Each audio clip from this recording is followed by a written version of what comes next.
Hi there, welcome back on my channel. In Microsoft Excel, cell referencing relates to how cells on the spreadsheet are displayed in formulas and other referencing areas. It is an important aspect to consider whenever you refer to cells in the workbook, especially in formulas.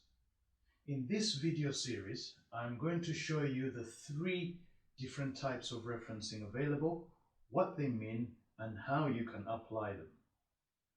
The focus of this video will be on the first type, which are relative references. But before we dive in, what are cell references?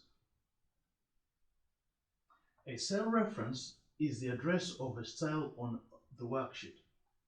It is the address, post or zip code if you like, that enables the user to locate the cell or cells under consideration. Any cell reference consists of 2 elements: the column, denoted by a letter, and the row element, denoted by a number. Therefore, the cell reference C10 is the cell located in column C on row 10 on the worksheet. Relative references. This is the default type of referencing that Microsoft Excel uses.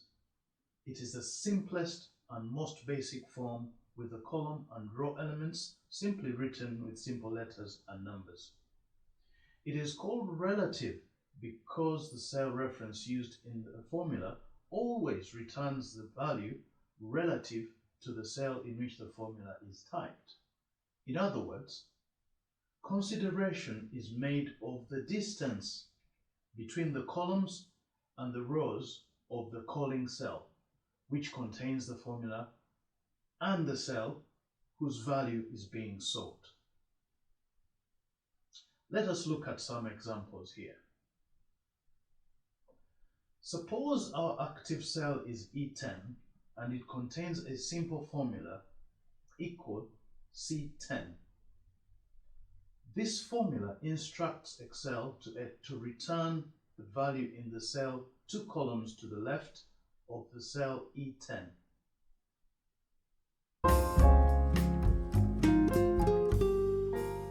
Suppose that our active cell is E12 and it contains a simple formula equals C10.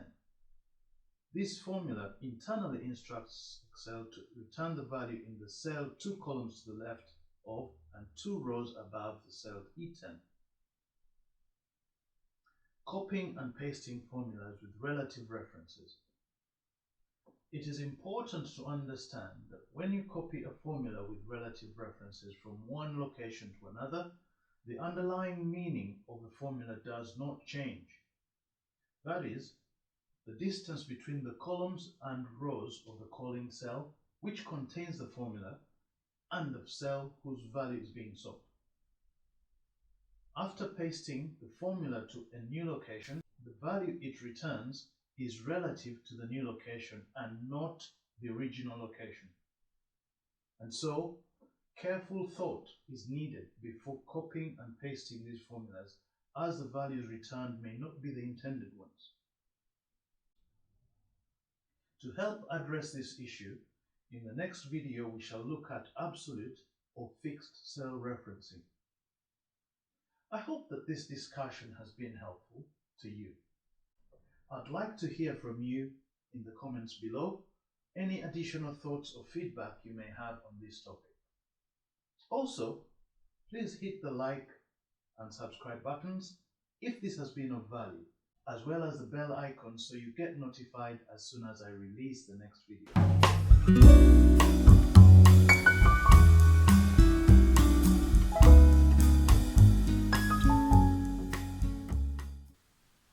I'll see you on the next one.